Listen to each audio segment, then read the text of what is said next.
வணக்கம். இனி விமலா சமையலில் ஆப்ப மாவு எப்படி அரைக்கிறதுன்னு பார்க்கலாம். 1.5 கப் இட்லி அரிசி எடுத்திருக்கேன். இந்த கப்பில் தான் 1.5 கப் எடுத்திருக்கேன். இதே கப்லேயே 1.5 கப் மாவு பச்சரிசி எடுத்துக்கலாம்.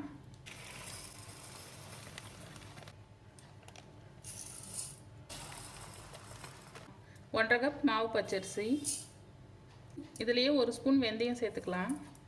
1 கப்புக்கு 1 டேபிள் ஸ்பூன் உளுந்து போட்டால் சரியாக இருக்கும். இட்லி அரிசி 1.5 கப்பும் மாவு பச்சரிசி 1.5 கப்பும் எடுத்துருக்கோம். 3 கப் வருது. அதுக்கு 3 டேபிள் ஸ்பூன் உளுந்து சேர்த்துக்கலாம்.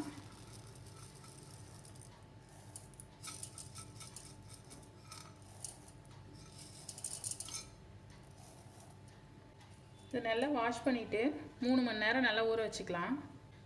மாவு அரைக்கிறது சொல்ல ஒரு சிலர் சாதம் 1/2 கப் சேர்த்து அரைச்சிட்டு அதுக்கப்புறமா அரிசி உளுந்து சேர்த்து அரைப்பாங்க. நான் எப்போவுமே சாதம் சேர்க்க மாட்டேன். இதுவே ஆப்பம் நல்லா வரும்.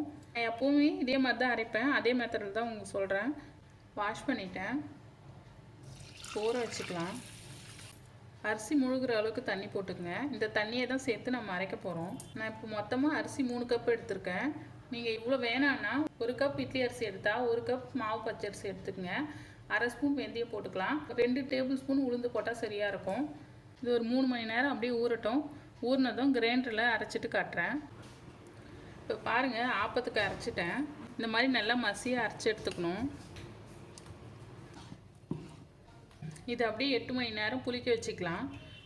மாவு நல்லா புளிச்சு வந்ததும் ஆப்பம் எப்படி சுட்டுறதுன்னு பார்க்கலாம். ஓவர் நைட் வெளியே இருந்திருக்கு. மாவு புளிச்சிருக்கா பார்க்கலாம். பாருங்கள், நைட் அரைச்ச மாவு இப்போ நல்லா புளிச்சு வந்திருக்கு. இந்த மாதிரி தான் புளிச்சு வரணும். கலந்து விட்டுக்கலாம். இந்த எல்லா மாவும் ஆப்பத்துக்கு செலவாகும்னா எல்லா மாவுலேயும் தேங்காய் பால் போட்டுக்கலாம். அப்படி இல்லைன்னா தேவையான அளவு மாவுக்கு மட்டும் தேங்காய் பால் போட்டுக்கலாம். இவ்வளோ மாவு தேவையில்லை. கொஞ்சம் மாவு எடுத்துகிட்டு தான் தேங்காய் பால் சேர்க்க போகிறேன். நான் கொஞ்சம் மாவு எடுத்து வச்சுட்டேன். வேணும்னு சொல்ல நம்ம மறுநாள் கூட தேங்காய் பால் கொஞ்சமாக சேர்த்து சுட்டால் ஃப்ரெஷ்ஷாக நல்லாயிருக்கும் ஆப்பம். நீங்கள் இப்போவே தேங்காய் பால் ஊற்றி வச்சுட்டு மாவு மீதி ஆயிடுச்சுன்னா நாளைக்கு காலையில் சுட்டிங்கனாலோ இல்லை ஈவினிங்கில் சுட்டிங்கனாலோ மாவு அந்தளவுக்கு ஃப்ரெஷ்ஷாக இருக்காது. கொஞ்சம் லைட்டாக புளிச்ச மாதிரி ஆகிடும். அதனால் தேவையான அளவுக்கு மட்டும் தேங்காய் பால் சேர்த்துக்குங்க. அப்போ தான் ஃப்ரெஷ்ஷாக எப்போவுமே நல்லாயிருக்கும். மீதி மாவு எடுத்து வச்சுட்டா நீங்கள் இன்னொரு டைம் கூட தேங்காய் பால் சேர்த்துட்டு சுட்டிங்கன்னா ஃப்ரெஷ்ஷாக அப்போ தான் அரைச்ச மாதிரி நல்லாயிருக்கும். கொஞ்சமாக உப்பு சேர்த்துக்கலாம். லைட்டாக உப்பு சேர்த்தா போதும். சர்க்கரை 3 ஸ்பூன் போட்டுக்கலாம். ரொம்ப சர்க்கரை தேவைப்படாது. சர்க்கரை லைட்டாக போட்டால் போதும். இதில் ஒரு 1/4 கப் தேங்காய் பால் திக்காக அரைச்சி வச்சுருக்கேன். அதை சேர்த்துக்கிறேன். இங்கே தேங்காய் பால் வேணான்னு நினச்சிங்கன்னா தேங்காய் துருவியும் சேர்த்துக்கலாம். ஒரு 3 டேபிள் ஸ்பூன் தேங்காய் துருவி சேர்த்தா சரியாக இருக்கும். மாவு வந்து திக்காக இருக்கக்கூடாது. நல்லா தண்ணியை கரைச்சிக்கலாம். கொஞ்சமாக தண்ணி சேர்த்துக்கிறேன்.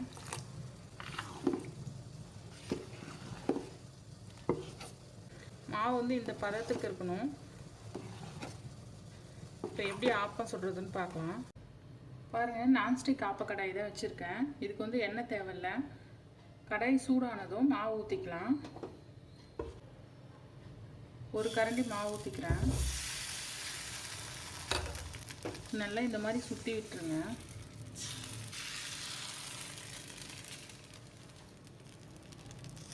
நல்லா இந்த மாதிரி சுற்றி விட்டிங்கன்னா நல்லா வரும். மாவு வந்து தண்ணியாக இருக்கணும். தண்ணியாக இருந்தால் தான் இந்த மாதிரி வரும். திக்காக இருந்துச்சுன்னா இந்த மாதிரி வராது. மூடி வைக்கிறேன். இப்போ ஆப்பம் செவந்துருக்கா பார்க்கலாம். பாருங்கள், நல்லா செவந்துருக்கு. நல்லா அதுவாக தூக்கிட்டு வருது பாருங்கள், ஒட்டாமல். இப்போ எடுத்துடலாம். இந்த மாதிரி தான் வரணும். ஒரு சிலர் வந்து மாவு அரைக்கிறதுக்கு முன்னாடி கொஞ்சம் சாதம் சேர்த்து அரைப்பாங்க. நான் சாதம்லாம் சேர்த்து அரைக்கலை. வெறும் பச்சரிசியும் புழுங்கல் அரிசி உளுத்தம் பருப்பு வெந்தயம் சேர்த்து அரைச்சிருக்கேன். ரொம்ப நல்லாயிருக்கும். இதே மெத்தடில் தான் நான் எப்போவுமே செய்வேன். அதே மெத்தடில் தான் செஞ்சு காமிச்சிருக்கேன். இதுக்கு சைடிஷாக தேங்காய் பால் பண்ணியிருக்கேன். தேங்காய் பாலில் கொஞ்சமாக சர்க்கரை ஏலக்காய் பொடி சேர்த்துருக்கேன். இந்த தேங்காய் பாலை இதில் ஆப்பத்துக்கு மேலே ஊற்றி சாப்பிட்டிங்கன்னா ரொம்ப நல்லாயிருக்கும்.